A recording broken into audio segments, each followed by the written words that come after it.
शन्नो मित्रः शं वरुणः शन्नो भवत्वर्यमा शन्न इन्द्रो बृहस्पतिः शन्नो विष्णुरुक्रमः नमो ब्रह्मणे नमस्ते वायो त्वमेव प्रत्यक्षं ब्रह्मासि त्वामेव प्रत्यक्षं ब्रह्म वदिष्यामि ऋतं वदिष्यामि सत्यं वदिष्यामि तन्मामवतु तद्वक्तारमवतु अवतु माम् अवतु वक्तारम्। ॐ शान्ति शान्ति शान्तिः। शङ्करं शङ्करा केशवं बादरायणं सूत्रभाष्य कृतो वन्दे भगवन्तौ पुनः पुनः। ईश्वरो गुरुरात्मेति मूर्तिभेदविभागिने व्योमवद्व्याप्तदेहाय दक्षिणामूर्तये नमः। ॐ शान्ति शान्ति शान्तिः।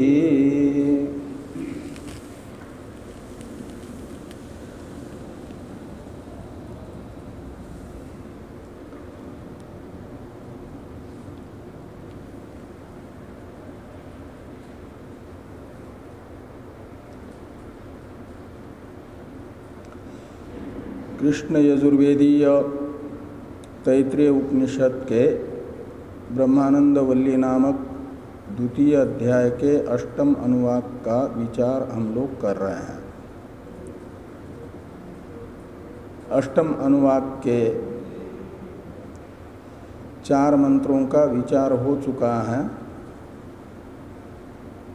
पंचम मंत्र का विचार के लिए भगवान भाष्यकार ने पंचम मंत्र का जो अवतरण लिखा कि आनंद मीमांसा का जो फल है उसका उपसंहार किया जा रहा है। तद एतन मीमांसा फलम उपसंह्रियते। ये जो भाष्य वाक्य हैं ये हैं आपके पंचम मंत्र का अवतरण वाक्य। और पंचम मंत्र का भाष्य शुरू हुआ है स यश्च अयम पुरुष इति, यहाँ से।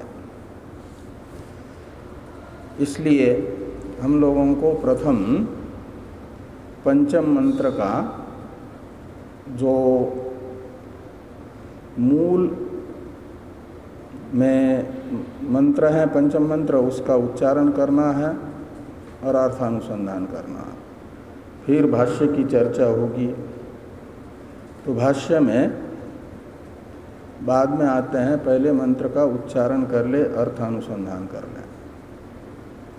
स यश्चायं पुरुषे यश्चासा वादित्ये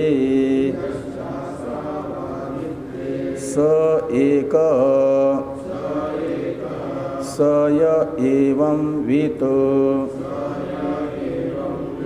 अस्मात् लोकात् प्रेत्य एतम् अन्नमयम् आत्मानम् उपसंक्रामति।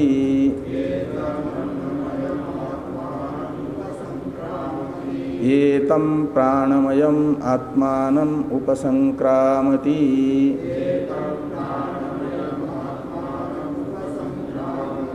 एतं मनोमयमात्मानम् उपसंक्रामति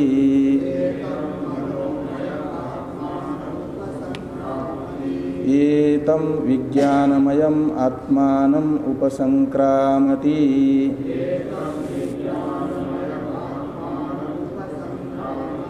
एतं आनंदमयमात्मानम् उपसंक्रामति।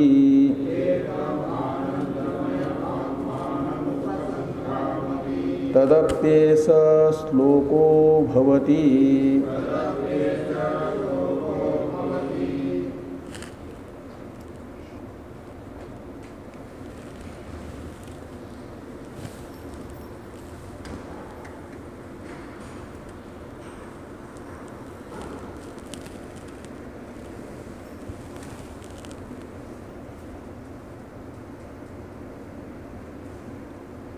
तो स यश्च अयम पुरुषे,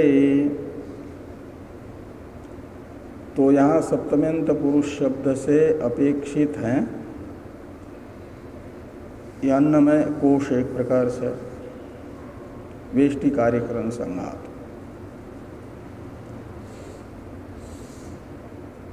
और स शब्द परामर्शक हैं। स और ये दोनों शब्द आपके उपक्रम में जो सत्यम ज्ञानम अनंतम ब्रह्म यो वेद नीतम गुहायाम इस वाक्य के द्वारा ये मंत्र वाक्य है। गुहा में निहित सत्य ज्ञानादि स्वरूप ब्रह्म बताया है, उसका परामर्श।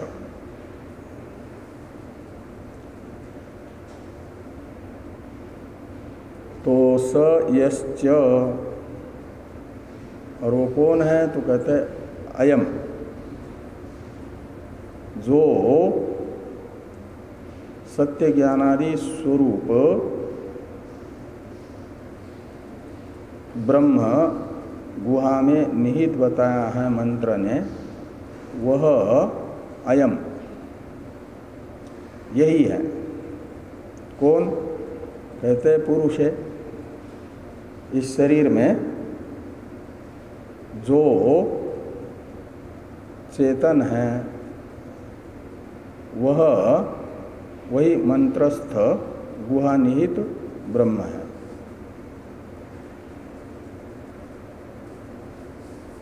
और यश्च असौ आदित्ये, तो अध्यात्म उपाधि है पुरुष, अध्यात्म अधिदेव उपाधि बताया जा रहा है आदित्य को। तो यश्च असौ आदित्ये, यानी जो सत्य ज्ञानादि स्वरूप ब्रह्म केवल मनुष्य शरीर के अंदर जो गुहा है उसमें निहित नहीं बताया ना, समस्त अध्यात्म तथा अधिदैव रूप जो कार्यक्रम संघात हैं उनके अंदर गुहा में निहित है करके बताया है। तो अध्यात्म गुहा में निहित ब्रह्म यही शोधित त्वमर्थ है, और अधिदैव उपाधि शब्द लेना है आदित्य शब्द से। तो आदित्य शब्द से उपलक्षित जो अधिदैव उपाधि है उसमें स्थित ब्रह्म भी कोई अलग नहीं है, अपितु स एक। तो स शब्द से लेना इन दोनों में विद्यमान जो ब्रह्म है, अध्यात्म उपाधि और आदित्य उपाधि, ये दो उपाधियां तो अलग अलग है, अधिदैव अध्यात्म उपाधि, और भिन्न देशस्थ भी है। लेकिन इनसे उपहित जो इनमें निहित ब्रह्म है सत्य ज्ञानादि स्वरूप, वह भिन्न भिन्न नहीं है। इसलिए कहा गया कि स एकः, निकृष्ट उपाधि जो पुरुष हैं अध्यात्म में, और उत्कृष्ट उपाधि जो अधिदैव में आदित्य मंडल है, ये उत्कर्ष अपकर्ष उपाधि में तो हो सकता है, लेकिन दोनों उत्कृष्ट अपकृष्ट उपाधि में उपहित कहो या प्रतिबिंबित कहो, जो आत्मा है वह एक है। स शब्द से लेना इन दोनों उत्कृष्ट निकृष्ट उपाधि में प्रतिबिंबित या उपहित आत्मा को, वह अनेक नहीं है, उपाधियां अनेक हैं और वह उपहित एक है स्वतः स्वरूपतः। इसे भाष्य में उदाहरण बताया था भाष्यकार भगवान ने, जैसे भिन्न देशस्थ घट से अवच्छिन्न जो आकाश है वह घटादि भिन्न देशस्थ घटादि रूप उपाधियों के भिन्न भिन्न होने से स्वतः भिन्न नहीं है, औपाधिक भेद उनमें प्रतीत होने पर भी स्वाभाविक अभेद ही है घटाकाश में। ऐसे अधिदैव उपाधि और अध्यात्म उपाधि उत्कर्ष अपकर्ष रूप विशेषता से युक्त प्रतिभाषित होने पर भी उनमें उपहित के रूप में विद्यमान ब्रह्म एक है, निर्विशेष है। एक है का मतलब समान रूप है, निर्विशेष है, उसमें कोई न उत्कर्ष है न अपकर्ष है, उत्कर्ष अपकर्ष रूप विशेषता से रहित है।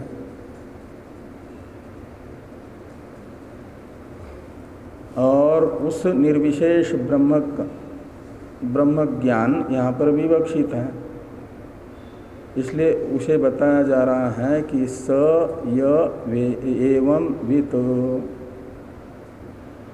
तो जो एवं वित है, ये जो स एकः यहाँ तक जो अथा तो अनुप्रश्ना करके प्रश्न आए थे मुख्य रूप से 3, उनमें से एक प्रश्न का उत्तर दे दिया गया मूल में। स एक यहाँ तक, यानी ब्रह्म नहीं है या है, तो ब्रह्म के अस्तित्व का निर्धारण कर दिया। अब वो अज्ञानी को प्राप्त होता है कि नहीं प्राप्त होता है, दूसरा प्रश्न था। तीसरा प्रश्न था विद्वान को प्राप्त नहीं होता है या होता है, तो तीसरे प्रश्न का उत्तर पहले दिया जा रहा है, और तीसरे प्रश्न के उत्तर में ही द्वितीय प्रश्न का भी उत्तर निहित है। तो ज्ञानी को ब्रह्म प्राप्त नहीं होगा कि होगा, इस प्रश्न का उत्तर देते हुए कहा जा रहा है कि स य एवं वित, तो स यह इन दो सर्वनामों से लेना वह जो कोई भी अधिकारी, निर्विशेष ब्रह्म ज्ञान का अधिकारी। एवं वित, इसमें एवं शब्द है प्रकृत ब्रह्म का परामर्शक। प्रकृत ब्रह्म है सत्य ज्ञानादि स्वरूप ब्रह्म, ज्ञेय ब्रह्म, उपास्य ब्रह्म नहीं, निर्विशेष ब्रह्म। सविशेष ब्रह्म होता है उपास्य ब्रह्म। तो निर्विशेष ब्रह्म को वित यानी जानता है। एवं व्यतीति एवं वित, ऐसा कर्तार्थ में क्विप प्रत्यय होकर के एवं वित शब्द बना है विद ज्ञाने धातु से। तो इससे ये अर्थ निकला कि प्रकृत ब्रह्म का आत्म रूप से, वो तो एक ही है ना, निर्विशेष है, सर्वाभिन्न है, उसमें कोई उत्कर्ष अपकर्ष नहीं है। तो उत्कर्ष अपकर्ष रहित निर्विशेष ब्रह्म मैं हूँ, ऐसा जो कोई भी अधिकारी जान लेता है तो उसे क्या होता है? तो कहते हैं स अस्मात् लोकात् प्रेत्य एतम अन्नमयम आत्मानम उपसंक्रामति। जो शुरू वाला स है वह प्रेत्य क्रिया और उपसंक्रामति क्रिया का कर्ता है।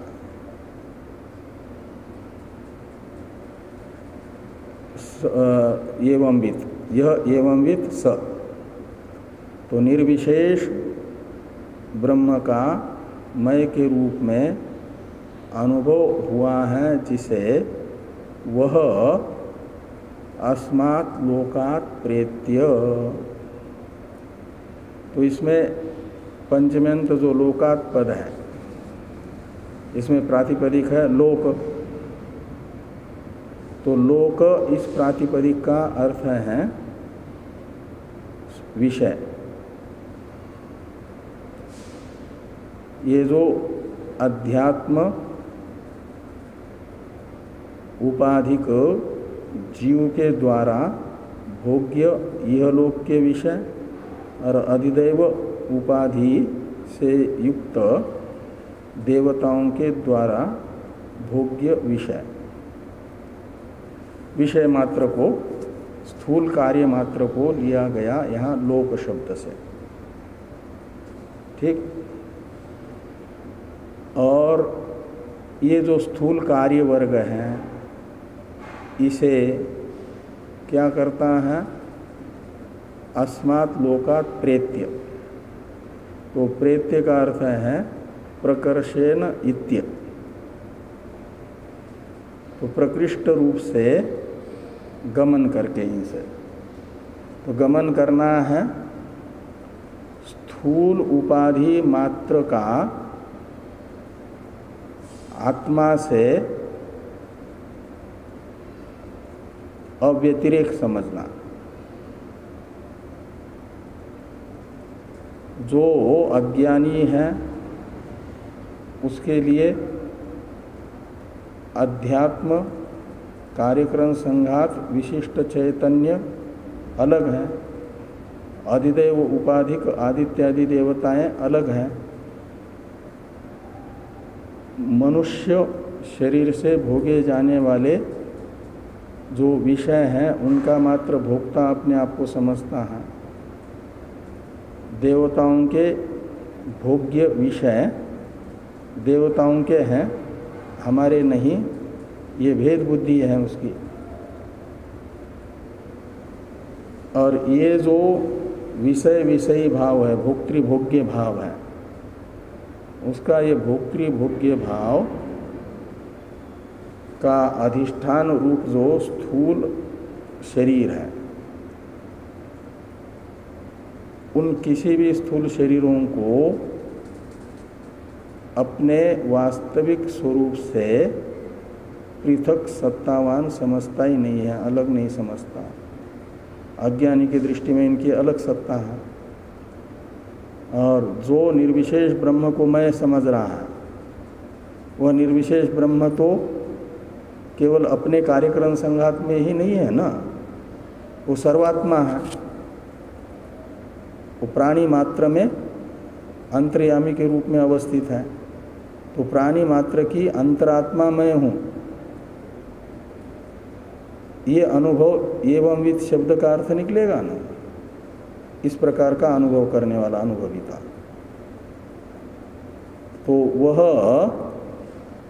सारे ब्रह्मांड में विद्यमान भोक्ता मात्र के अंतर्यामी के रूप में अपना अनुभव कर रहा है। तो उस भोक्ता से अलग, यानी भोक्ता का जो अधिष्ठान है उससे अलग भोक्ता और भोग्य जो अध्यारोपित है उसमें वो रहेंगे नहीं। तो बस इन लोक शब्द का अर्थ है भोक्ता तथा भोग्य को अपने से अलग अनुभव न करना। भोगायतन स्थूल शरीर और उनके द्वारा भोग्य विषय मेरे से अतिरिक्त नहीं है, स्वतंत्र अस्तित्व वाले, तो भोक्तृभोग्य भाव की निवृत्ति होगी। यही अस्मात् लोकात् प्रेत्य का अर्थ है, यानी उसका भोक्तृत्व अध्यास निवृत्त होगा।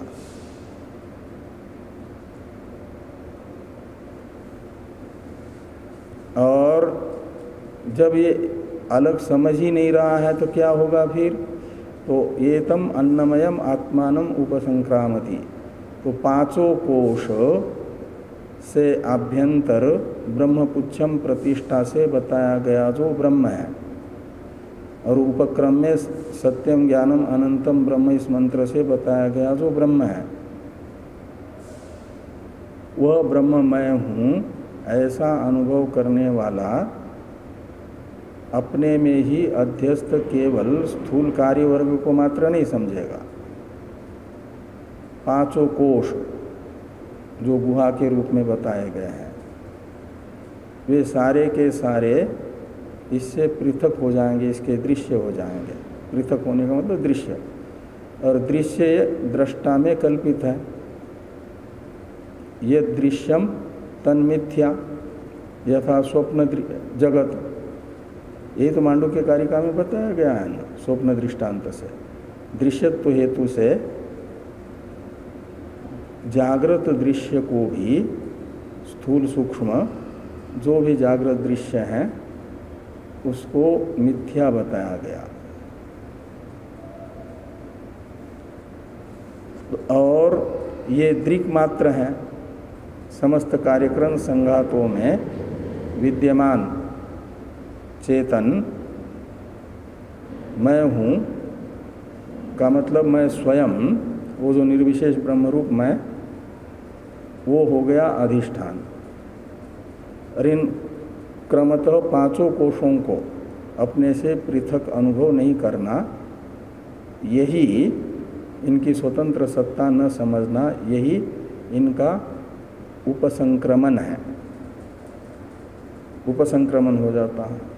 तो ये कहते हैं, पांचों कोशों का उपसंक्रमण बताने वाले ये हैं कि अस्मात् लोकात् प्रेत्य एतम अन्नमयम आत्मानम उपसंक्रामति। तो अन्नमय कोश उपसंक्रम्य बना और उपसंक्रामन कर्ता बना ज्ञानी। एतम मनोमयम आत्मानम उपसंक्रामति, ये तम प्राणमयम आत्मानम उपसंक्रामति, तो प्राणमय आत्मा का भी उपसंक्रमण करता है। तो उपसंक्रमण का अर्थ समझना, स्व से इनको पृथक स्वतंत्र अस्तित्व वाला न समझना, यही इनका अतिक्रमण है। अभी तक अज्ञान अवस्था में इनको सत्य समझ करके स्वतंत्र अस्तित्व वाला समझ रहा था ना, अब स्वतंत्र अस्तित्व वाला नहीं समझ रहा। मेरी सत्ता से ये सब सत्तावान है, जैसे स्वप्न जगत स्वप्न दृष्टा के सत्ता से सत्तावान है, ऐसे पांचों कोश, इन पांचों कोशों का साक्षी रूप जो मैं हूँ, उस मेरी सत्ता से सत्तावान है। और वो मैं कौन हूँ? पांचों कोशों से अतिरिक्त निर्विशेष ब्रह्म एवं वित्त। और ये तम मनोमयम आत्मान उपसंक्रामति, जो मनोमय रूप तृतीय बताया उसका भी अतिक्रमण कर लेता है। ये तम विज्ञानमयम आत्मानम उपसंक्रामति, विज्ञानमय आत्मा का उपसंक्रमण करता है। एतम आनंदमयम आत्मानम उपसंक्रामति, और आनंदमय आत्मा का भी उपसंक्रमण होता है, यानी अन्नमय से लेकर के आनंदमय कोश पर्यंत सभी के सभी मेरे में ही कल्पित है, और मैं ही इन समस्त कोशों का अधिष्ठान हूँ,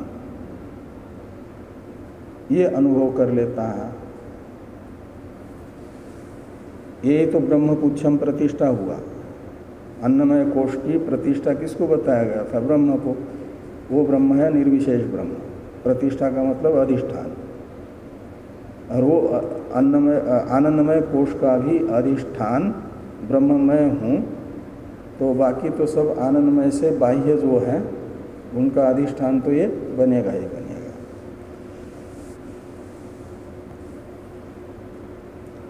आगे कहते हैं तदप्येष श्लोको भवति। तो तदप्येष श्लोको भवति, इसमें तत्शब्द का अर्थ है ये जो उक्त अर्थ है, जो एवंवित होता है वह सारे कोशों का उपसंक्रमण कर लेता है, दृश्य मात्र से अलग दृक् मात्र रूप में अवस्थित हो जाता है। और दृक् मात्र रूप अपने आप को समझने वाला किसी से भयभीत नहीं होता, उसको मृत्यु का भी भय नहीं रहता। क्यों? कि वो नित्य है। दृक् है चेतन, वो चेतन आत्मा जो जन्मादि षड्भाव विकारों से रहित है, तो विनश्यति विकार भी उसमें नहीं होगा ना, तो उसकी मृत्यु ही नहीं होगी। तो जिसकी मृत्यु होगी, जो अपने आप को मर्त्य समझेगा, मरण धर्मा समझेगा, वो तो मृत्यु से डरेगा। लेकिन यह तो सबके भय का हेतु है। पहले आया था ना एक श्लोक, भीषा अस्मात् वातः पवते, भीषा उदेति सूर्य।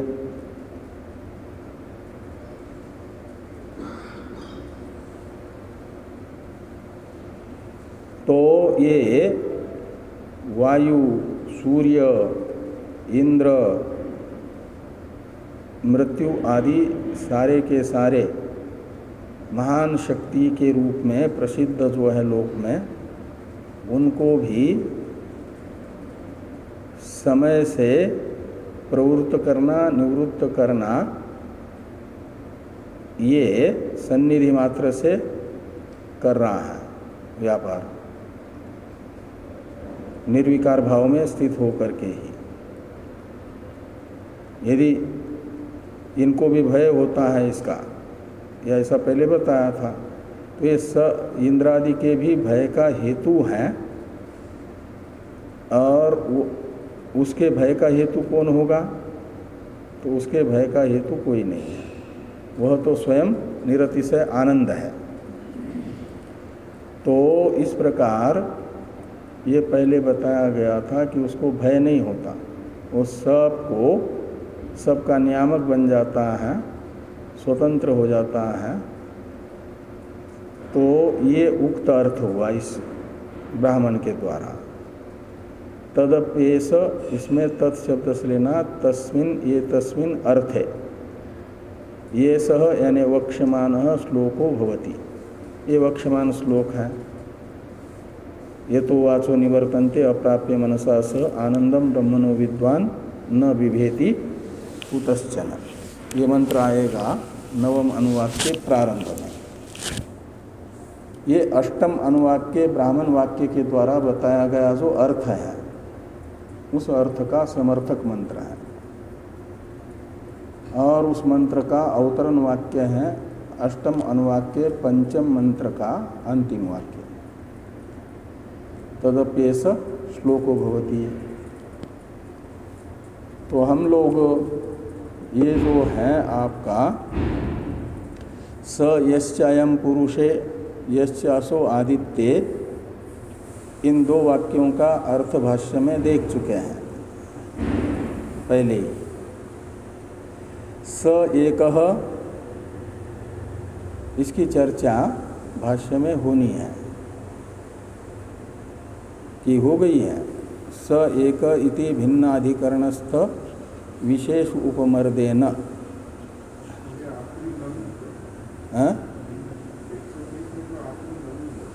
हाँ ननु,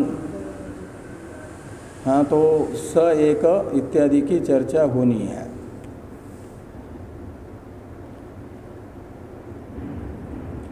तो ननु तद अनुरूप एव अयम निर्देशः स यश्चयम पुरुषे यश्चसो आदित्ये स एक इति। तो ननु शब्द यहाँ पर प्रश्न अर्थ में नहीं है, अपितु आमंत्रण अर्थ में है। किंच भो ये हो जाएगा। भो का अर्थ है हे भगवान, हे ऐसा संबोधन। तो और भी हम आपको बता रहे हैं, सावधान चित्त होकर के सुनिए। ऐसा सिद्धांती पूर्व पक्षी से कह रहे हैं कि तद अनुरूप एव अयम निर्देश, तो तद अनुरूप ही यह निर्देश है का मतलब जो परमात्मा है कहो, ब्रह्म है कहो, वह एक स्वरूभूत आनंद ही है, सबका, सबसे अनन्य, सबका स्वरूभूत जो आनंद है वही ब्रह्म है, वही परमात्मा है। वह जन्य नहीं है, साधन अधीन नहीं है, स्वतंत्र है। इस अभिप्राय से विषयानंद तो विषय विषयी संबंध से जन्य होता है, और ये स्वरूपभूत आनंद विषय विषयी संबंध से जन्य नहीं है। इसे कह रहे हैं कि न विषय विषयी संबंध जनित इति, विषय विषयी संबंध से उत्पन्न होने वाला भी यह आनंद नहीं है। ये पहले कहा, उसी के विषय में इसी अर्थ के लिए ये कहते हैं कि किंच तद अनुरूप एव अयम निर्देश। इसमें तत् शब्द से लेना कि सबका स्वरूपभूत, सबसे अनन्य जो आनंद है वही परमात्मा है। इस अर्थ के कथन के अनुरूप ही यह निर्देश भी है श्रुति का, यानी इस मंत्र का। जो प्रथम वाक्य है यश्चायम पुरुषे यश्चसो आदित्य स एक इति, ये जो वाक्य है इस पंचम मंत्र का प्रारंभ का वाक्य, यह इसी अर्थ के अनुरूप है कि परमात्मा विषय विषयी संबंध जनित आनंद नहीं है, अपितु नित्य आनंद स्वरूप है, स्वरूभूत आनंद है वो, इस अर्थ के अनुरूप है। तो यश्चायम पुरुषे और यश्च असो आदित्य, तो आदित्य में जो आदित्य का आत्मा है, आदित्य उपाधिक आत्मा, और पुरुष यानी मनुष्य उपाधिक आत्मा, मनुष्य शरीर उपाधिक आत्मा, ये दोनों एक है। लेकिन मनुष्य शरीर रूप उपाधि और आदित्य रूप उपाधि, आदित्य मंडल रूप उपाधि, आदित्य मंडल रूप उपाधि तो है हिरण्यगर्भ की, इन दोनों उपाधियां एक नहीं है। इनमें भिन्न देशज तत्व भी है और उत्कर्ष अपकर्ष रूप विशेषता भी है। तो उपाधि में उत्कर्ष अपकर्ष रूप विशेषता होने पर भी इन उपाधियों से उपहित आत्मा में निरतिशय आनंद में कोई विशेषता नहीं है, वह एक है, यानी सम है, सब में एक रूप है। उत्कृष्ट से उत्कृष्ट उपाधि हिरण्यगर्भ की उसमें भी, और निकृष्ट से निकृष्ट उपाधि जो स्तंभ कहलाती है उसमें भी ब्रह्म एक रस है, वो अलग अलग नहीं है, और ये उत्कर्ष अपकर्ष उपाधिगत है। इति भिन्नाधिकरणस्थ विशेष उपमर्देन, तो भिन्नाधिकरणस्थ जो विशेष है, तो भिन्न भिन्न अधिकरण हो गया। पुरुष शब्द से बताया गया मनुष्य शरीर, अध्यात्म उपाधि मनुष्य शरीर, उसमें है हिरण्यगर्भ की उपाधि की अपेक्षा से अपकर्ष रूप विशेष और मनुष्य की अपेक्षा उत्कर्ष है हिरण्यगर्भ की उपाधि में, आदित्य मंडल में। तो ये भिन्न अधिकरण शब्द से लिए गए आदित्य रूप उपाधि और पुरुष रूप उपाधि, जो अलग अलग उपाधि है ना, उन उपाधियों को लेना भिन्न अधिकरण शब्द से। और उन भिन्न अधिकरण में स्थित है, विद्यमान है कौन? विशेष। वो विशेष क्या है? उत्कर्ष अपकर्ष। तो भिन्न अधिकरणस्थ उत्कर्ष अपकर्ष रूप जो विशेष है उसका उपमर्दन करके उत्कृष्टता अपकृष्टता रूप विशेष का उपमर्दन करके एक रस निर्विशेष ब्रह्म को बताया जा रहा है।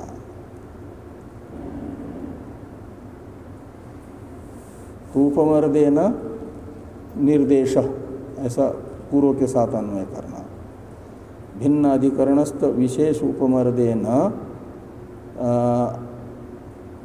अयम निर्देश तद अनुरूप एव।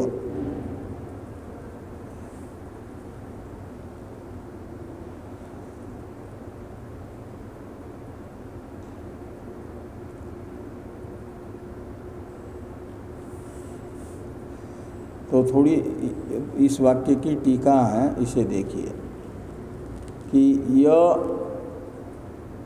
एव चिद्धातुर्निरतिशय आनंद उत्कृष्ट उपाधो प्रतिबिंबित स एव निकृष्ट उपाधो शिरपान्यादिमति पुरुषे प्रतिबिंबित इति परमानंदम अपेक्ष समत्वम विशिष्टयोः स्वभाव ऐक्यम विवक्षितम इत्यर्थ। तो इस प्रकार ये जो आपका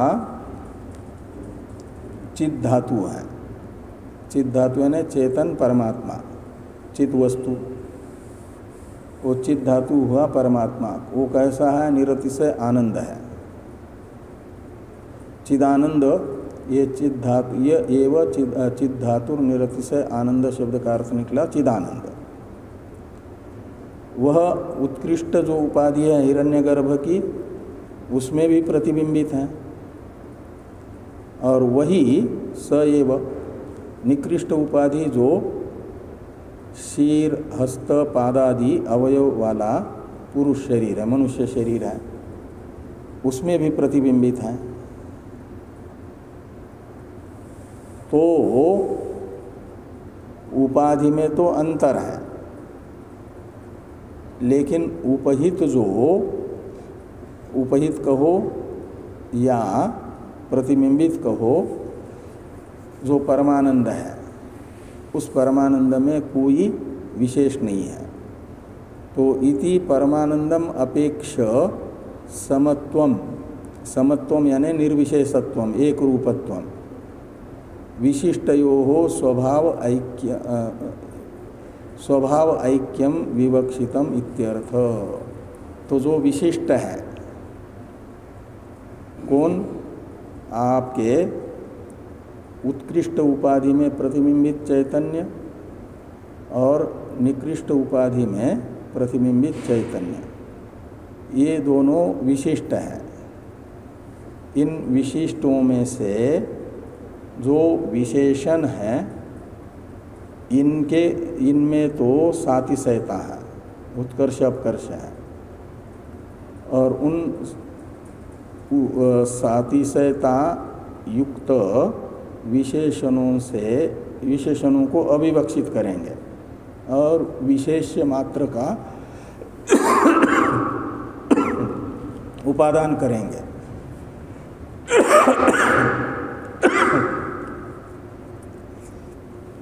तो क्या होगा?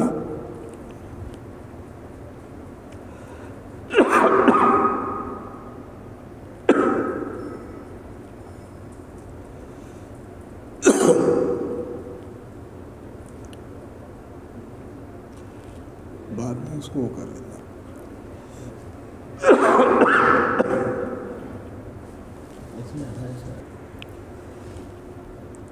तो विशिष्ट में विशेषण अंश में सातिशयता है।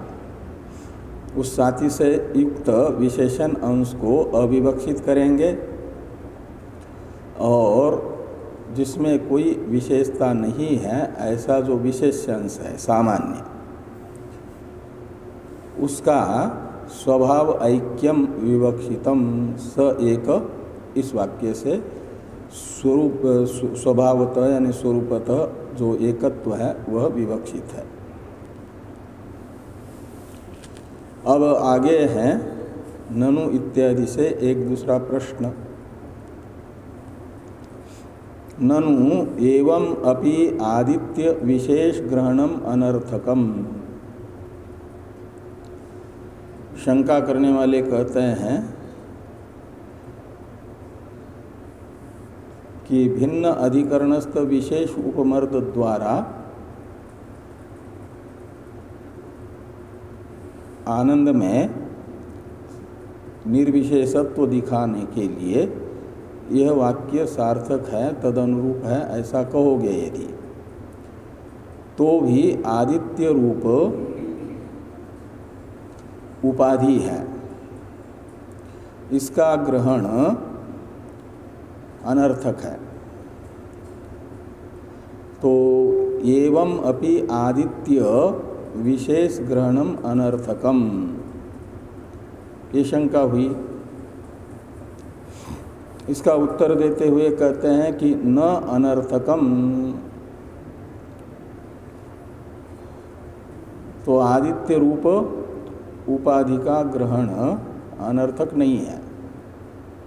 क्यों कहते इसके, इसलिए कि उत्कर्ष अपकर्ष अपोहार्थत्वात्, उत्कर्ष अपकर्ष अपोहार्थत्वात् में अर्थ शब्द का अर्थ है प्रयोजन, फल। तो आदित्य का ग्रहण यहाँ पर इसलिए किया गया, नहीं तो खाली दो मनुष्य के अंदर एक आत्मा है ये दिखाया जा सकता था ना। देवदत्त और यज्ञदत्त दो उपाधिस्थ, एक आत्मा को ही तो दिखाना है, तो मनुष्य मनुष्य को ही ले लेते। एक उत्कृष्ट उपाधि आदित्य को ले लिया गया, ऐसा क्यों? तो कहते हैं मनुष्य उपाधि के साथ आदित्य उपाधि का ग्रहण परमात्मा के उपाधि के रूप में करना सार्थक इसलिए है कि ये उपाधि में उत्कर्ष और अपकर्ष रूप सातिशयता दिखानी है। तो दो मनुष्य शरीर में उत्कर्ष अपकर्ष तो सिद्ध नहीं हो पाएगा ना, और होगा तब भी बहुत सारा सामान्य रहेगा। केवल उत्कर्ष उत्कर्ष स्पष्ट नहीं हो पाएगा, सादृश्य अधिक है। इसलिए आदित्य उपाधि का ग्रहण करके बताया गया कि वह तो उत्कृष्ट ही है मनुष्य की अपेक्षा से, और मनुष्य पुरुष शब्द का ग्रहण करके वो आदित्य की अपेक्षा से वो निकृष्ट है, अपकृष्ट है। और इन दोनों में रहने वाला भिन्न अधिकरणस्थ जो विशेष है उत्कर्ष और अपकर्ष रूप, उसका अपोहन, अपोह का अर्थ है अपोहन, निवृत्ति, यह प्रयोजन है।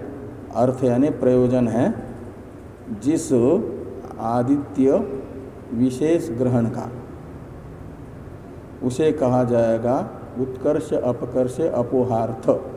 उसमें एक धर्म रहेगा उत्कर्ष अपकर्ष अपोहार्थत्व। ये उत्कर्ष अपकर्ष अपोहार्थत्व आदित्य में आदित्य विशेष ग्रहण में होने से क्या हो जाएगा? आदित्य विशेष का ग्रहण सार्थक हो जाएगा, अनर्थक नहीं माना जाएगा, सफल माना जाएगा। ये ध्यान में आया ना? आगे है द्वैतस्य ही मूर्तामूर्तलक्षणस्य परः उत्कर्ष सवित्रभ्यंतर्गतः सचेत पुरुषगत विशेष उपमर्देन परमानंदम अपेक्ष समो भवति न कश्चित उत्कर्षो अपकर्षो वा ताम गतिं गतस्य इति अभयम प्रतिष्ठां विन्दते इति उपपन्नम। ये कह रहा है कि जो द्वैत है यानी कार्यात्मक जगत है, वह दो प्रकार का पहले बताया था। ब्रह्म ने कामना की बहुभवन की, और अपनी बहुभवन की कामना को साकार करने के लिए वही मूर्त बन गया, अमूर्त बन गया, वही अनेक रूप बन गया, ये सब आया था ना। तो वो जो मूर्तामूर्त लक्षण कार्य है द्वैत। मूर्त हैं पृथ्वी जल तेज, अमूर्त हैं वायु आकाश। और ये जो कार्य है और फिर उन्हीं से सूक्ष्म भूतों से बना हुआ फिर पंचकरण पूर्वक पंचभूत, और फिर पंचभूतों से कार्यकरण संघात, ये सब द्वैत शब्द से ग्रहण करना है। मूर्तामूर्त रूप है ये। और इनमें सबसे उत्कृष्ट यदि कोई है तो वो कौन है? सवित्री मंडल। इसलिए कहते हैं कि लक्षणस्य परः उत्कर्ष सवित्र अभ्यंतर्गतः। सवित्री अभ्यंतर्गत हुआ हिरण्यगर्भ, वह सबसे उत्कृष्ट है। और सचेत पुरुषगत विशेष उपमर्देन परमानंदम अपेक्ष समो भवति। और वो जो मूर्तामूर्तात्मक कार्य में सबसे उत्कृष्ट सवित्री अभ्यंतर्गत हिरण्यगर्भ भी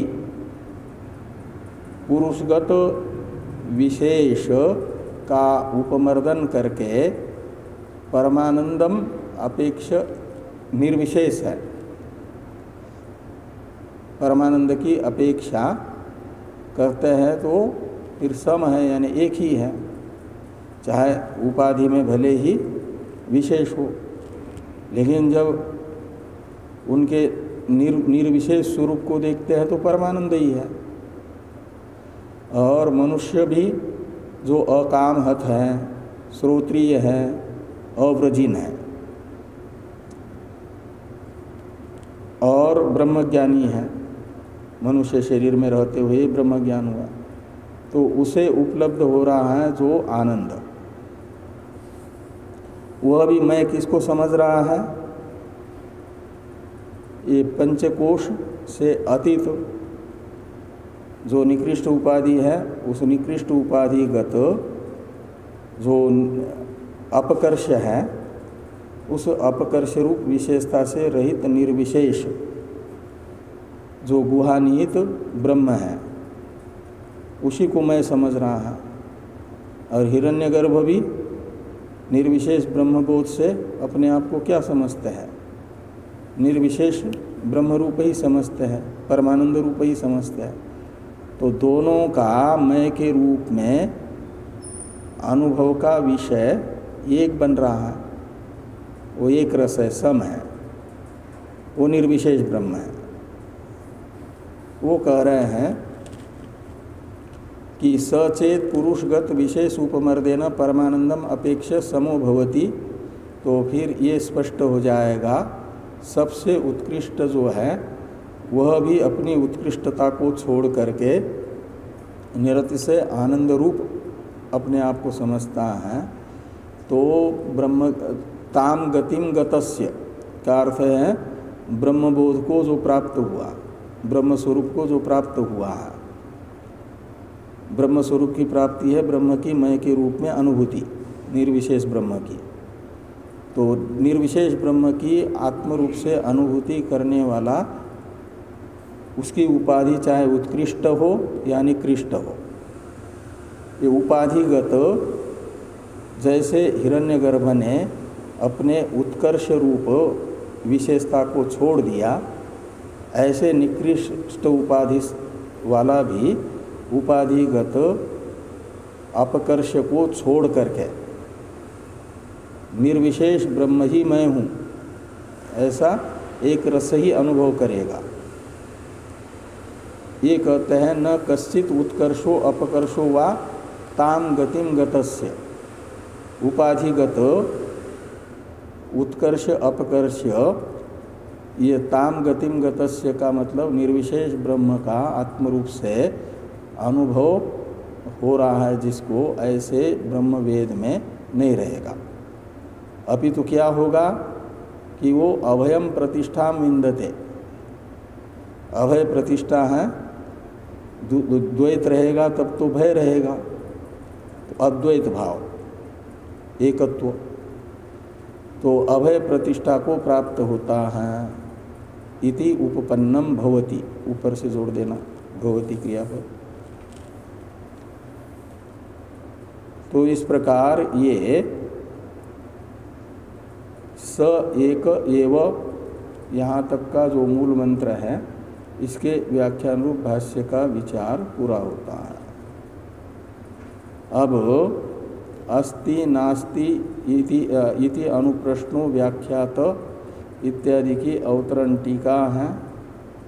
इस टीका सहित इस भाष्य की चर्चा हम लोग कल करते हैं।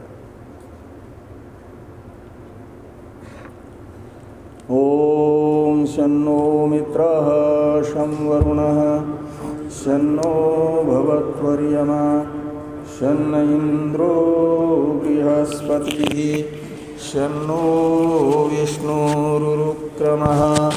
नमो ब्रह्मणे नमस्ते वायो त्वमेव प्रत्यक्षं ब्रह्मासि त्वामेव प्रत्यक्षं ब्रह्म वदिष्यामि ऋतं वदिष्यामि सत्यं वदिष्यामि तन्मामवतु तद्वक्तारमवतु अवतु माम् अवतु वक्तारम् अवतु वक्तारम्।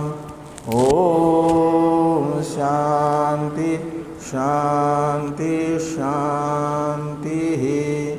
शङ्करं शङ्कराचार्यं केशवं बादरायणं सूत्रभाष्य कृतौ वन्दे भगवन्तौ पुनः पुनः। ईश्वरो गुरुरात्मेति मूर्तिभेदविभागिने व्योमवद्व्याप्तदेहाय दक्षिणामूर्तये नमः। ॐ शान्ति शान्ति शान्ति।